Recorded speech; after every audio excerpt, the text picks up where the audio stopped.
Okay, so one of the things that has been happening sometimes, and we're not sure why, but the Google Drive video,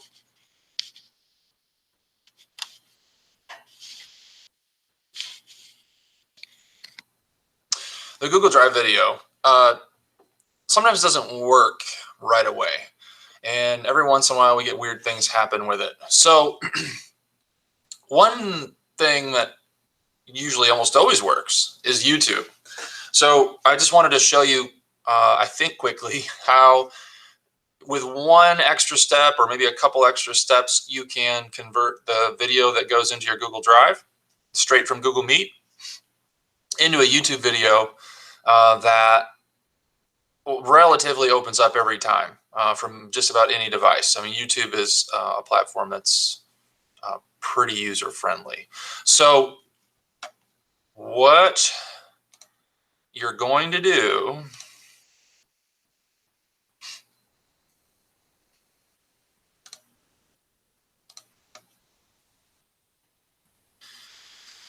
So what you have here is, this would be my Google Drive. Here are some things I've been looking at. You can see a lot of these are the Google Drive videos that have come in through Google Meets. A lot of these are actually your videos that I've been looking at. And this one is one I just did maybe 10 minutes ago, where I'm talking about the virtual learning calendar. You may or may not watch that already. But what I'm going to do now is I'm going to take this and put it into YouTube. So I'm going to start by just clicking on this.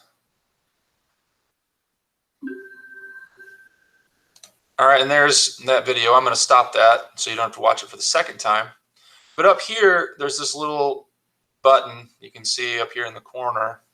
All right, so a little arrow and a little diagonal line, or a horizontal line. It says download. So I'm going to click download. And you can see now that that video has been is downloading, and it has downloaded down here in the corner, all right, of my internet screen. So keep that in mind. Now I'm going to go to YouTube. Now, if you're signed into your school YouTube account, you should see that you're signed in up here. That's me. All right, then up here is this little button. It looks kind of like a camera with a plus button, and it just means create. If you hover over it, it'll say create. You're going to click that button, and it'll give you the option to go live or upload video. So I'm going to upload video. And you can go through and hunt for files if you want, but all I really need to do is take this file that just downloaded here in my corner of my browser and drag it into this box. So I'm going to do that. And you can see now it's doing something. Okay, so I'm going to keep that title. I can change it if I'd like to. And then down here, one thing that you should do, you have to now, according to YouTube, tell whether or not this video is made for kids or not. If you are creating videos for your students, if you click that yes, it's made for kids, that should help students be able to see it on their accounts. But I'm going to click yes, it's made for kids. It's really not, but it's educationally affiliated, I guess. So we're going to click yes. And then I'm going to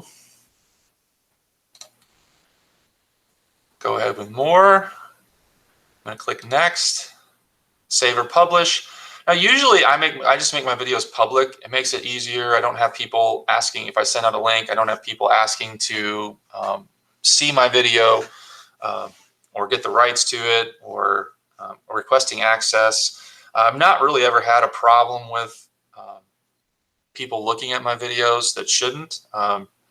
Most of my videos are pretty boring. So I make them public. The other thing you can do is make them unlisted. That means anyone you give the link to can see it, but it's not searchable on YouTube. So it's up to you.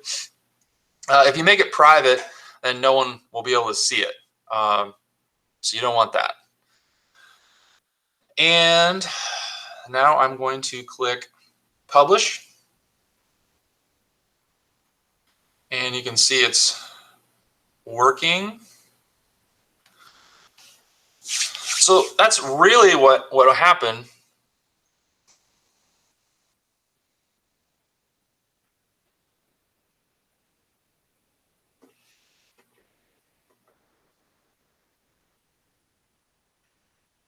Once that video is done processing,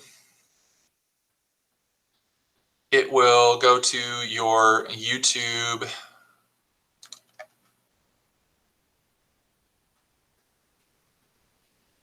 dashboard and be right there, and you'll be able to copy the link address, and you just put that link address wherever you want your students to find the video. So you could upload that to Canvas and you're all set. And then, like I said, it's a much easier, much more accessible video format even than Google Drive, which has been working a lot better lately, but does still seem to sometimes have some problems opening. And this would be one step that you could add that would make it a lot easier for your students to see the video. All right, there it goes.